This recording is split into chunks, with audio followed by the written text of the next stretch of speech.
Good day, everyone. Please stand up and bow down our head, and let us put ourselves in the holy presence of the Lord.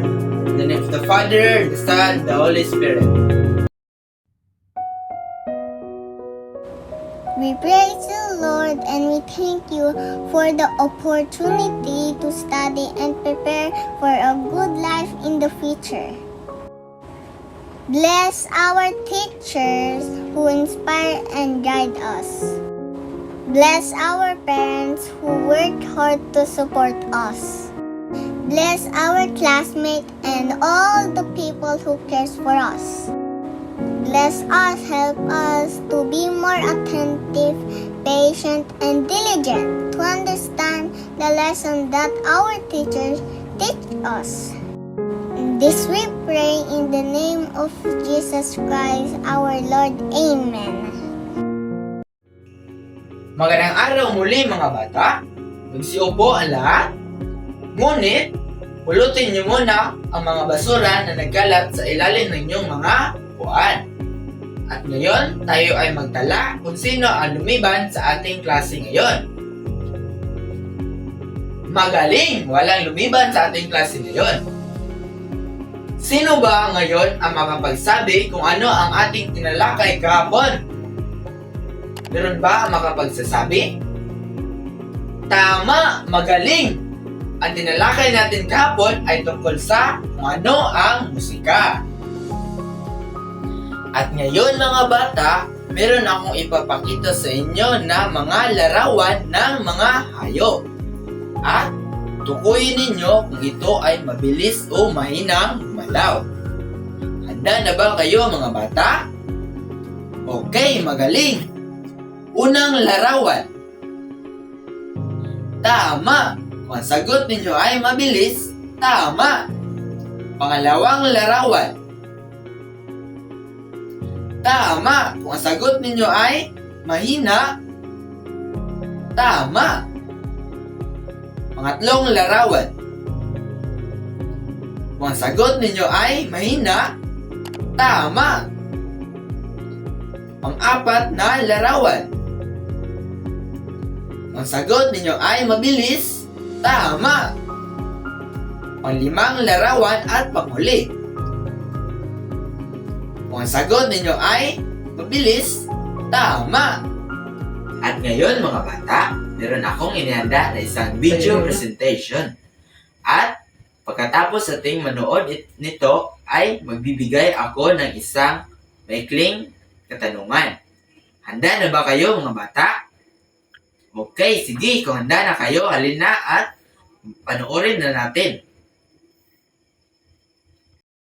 Hello! My name is Matt. What's your name? It's great to see you.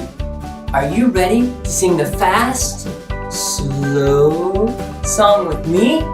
You are? That's great. Here we go. Fast. Slow. Here we go. Fast, fast, fast, fast, fast, fast, fast, fast.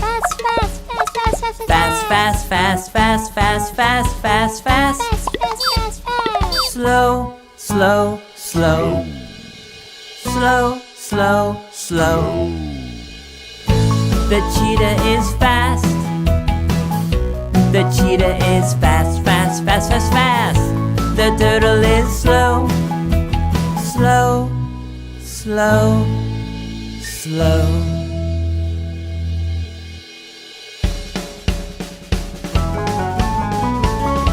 Here we go!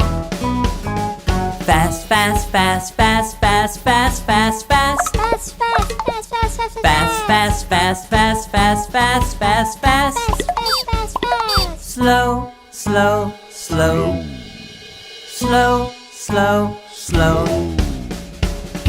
The cheetah is fast. The cheetah is fast, fast, fast, fast, fast. The turtle is slow. Slow, slow, slow. At ngayon mga bata, natapos na natin panoorin ang video presentation. At ngayon, magbibigay ako ng kaunting katanungan. Ano ba ang ating natutunan sa aking ipinakita na larawan at video? Wilson, Denmark, Lister. Okay, ang ating natutunan sa aking ipinakita na larawan at video ay kung ano ang fast and slow. Ano nga ba yung fast? The cheetah is fast. The cheetah is fast. At ano nga yung slow? The turtle is slow. The turtle is slow. O mga bata, natutunan natin kung ano ang fast and slow. Sa puntong ito mga bata, tayo ay gagawa ng pangkatang gawain. Hahatiin ko ang klase sa 3 grupo. At bawat grupo ay kakanta ng kantang pinamagatang Tong Tong Tong Pakitong Kitong. At ang unang grupo na nakakanta nito ay gagawin nila ito sa pamagitan ng mabagal or slow. At ang pangalawang grupo ay kakantahin nila ito sa pamamagitan ng moderate or katamtaman. At ang pangatlong grupo ay kakantahin nila ito sa pamamagitan ng mabilis or fast. Handa na ba ang iyong pangkat mga bata? Okay, at kung handa na, tayo ay maaaring magsisimula na. At bago sila magsimula, ay bigyan muna natin sila ng pasigarbong palakpakan. At ang unang magpipresenta na pangkat ay ang unang pangkat.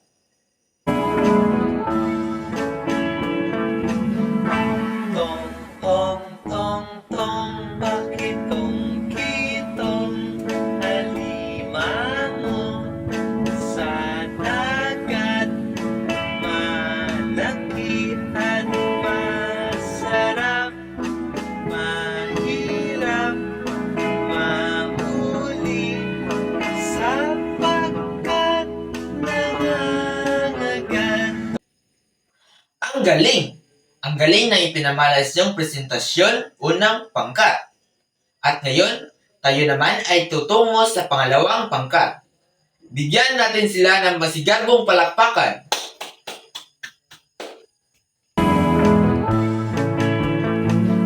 Tong, tong, tong, tong, pakitong kitong alimango sa dagat, malaki at masarap, mahirap mahuli sapagkat nangangagat. Tong, tong, tong, tong, pakitong kitong alimango sa dagat, malaki at masarap, mahirap mahuli sapagkat nangangagat. Ang galing-galing! Hindi talaga magpapatalo ang pangalawang pangkat. At ngayon, tutunghayan naman natin ang pangatlong pangkat. Bigyan ng masigarbong palakpakan. Tong, tong, tong, tong, pakitong kitong alimango sa dagat, malaki at masarap, mahirap mahuli sapagkat nangangagat. Tong, tong, tong, tong, pakitong kitong alimango sa dagat, malaki at masarap, mahirap mahuli sapagkat nangangagat. Tong, tong, tong, tong, pakitong kitong alimango sa dagat, malaki at masarap, mahirap mahuli sapagkat nangangagat. Ang galing! Napahanga niyo talaga ako sa ipinakita niyong presentasyon. Bawat pangkat ay hindi magpapatalo. Talagang lalaban hanggang sa dulo. Kaya, bigyan natin ng pasigarbong palakpakan ang ating mga sarili.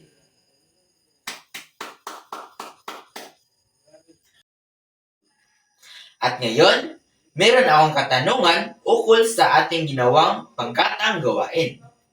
Ano ang inyong naobserbahan sa ating ginawa kanina o sa ating pangkatang gawain? Anyone? Unang pangkat, pangalawang pangkat, pangatlong pangkat. Ang galing! Tama! At ang susunod na tanong, ano ang pagkakaiba ng bilis ng kanta? Unang pangkat? Pangatlong pangkat?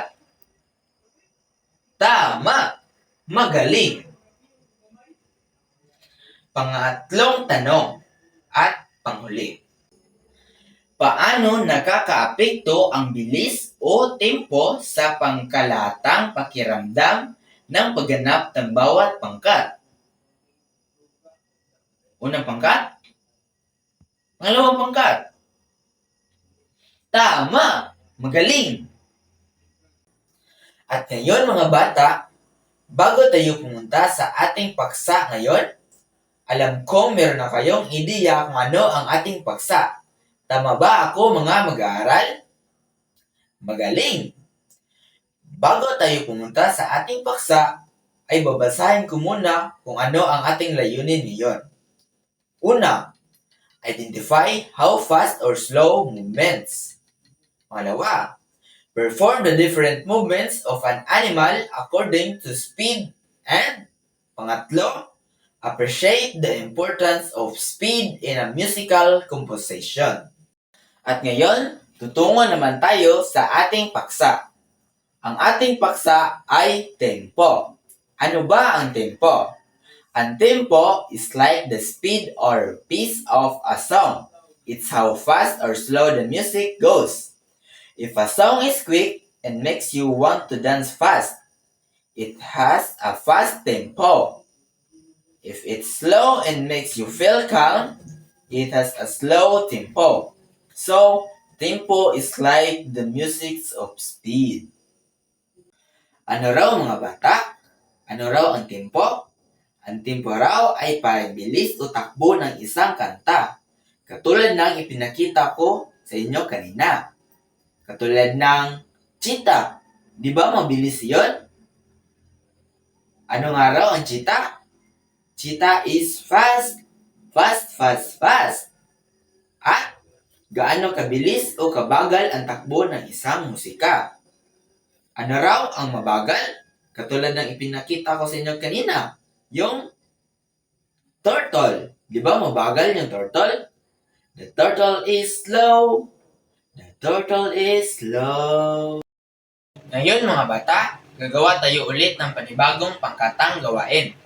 Hatiin ko ang klase sa 3 pangkat. At magbibigay ako ng mga kantang may slow tempo, moderate tempo, at fast tempo. Papalakpak ang unang pangkat pag ang kanta ay slow tempo. Papalakpak ang dalawang pangkat pag ang kanta ay moderate tempo. Palakpak ang pangatlong pangkat pag ang kanta ay fast tempo. Intindihan ba mga bata? Okay. Ngayon na at simulan na natin. Dashing through the snow in a one-horse open sleigh. Oh, the fields we go, laughing.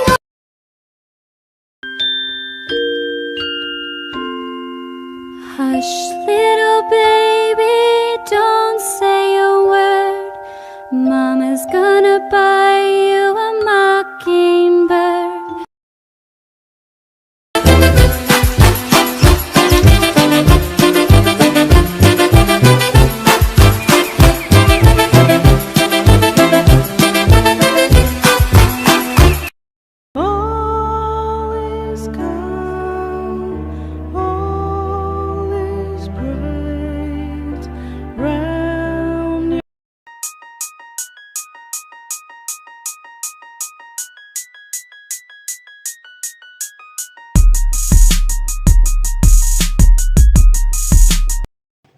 Marami ba kayong natutunan mga bata sa ating paksa? Mabuti naman kung ganoon. Nandito ang mga dapat nating tandaan ukol sa ating paksa. Tempo refers to the speed at which a musical section is played. It comprises the 3 movements. Fast tempo. Fast tempo is characterized by quicker beats. Ito yung mga mabilisang kanta. Slow tempo is typically used for emotionally charged or unhurried music. The pace of music can be illustrated through various animal movements. Katulad ng aking ipinakita kanina, yun ay makukunan natin ng halimbawa kung ano ang tempo. Ang fast tempo, moderate tempo, at slow tempo. Intindihan niyo ba mga bata? At ngayon, magsasagawa tayo ng munting pagsusulit. Basahin at intindihin ng mabuti ang bawat bilang at pumili ng tamang sagot sa loob ng kahon. Bibigyan ko lang kayo ng 10 minuto upang sagutan ito at isumite ito pagkatapos ng 10 minuto. At dahil mahal ko kayo, pababaonan ko kayo ng takdang aralin. Ganyan kayo ka-espesyal sa akin mga bata. Ang gagawin ninyo sa inyong takdang aralin ay iguguhit ninyo ang inyong mga paboritong hayop. At saka, isusulat ninyo sa ibaba kung anong uri ito ng timpo. Anong uri ng timpo ang kanilang galaw. Ilagay ninyo ito sa malinis na papel at isumite ninyo ito bukas. Natandaan nyo ba mga bata? Buti naman kung ganoon. At dito nagtapos ang ating klase. Gandang araw!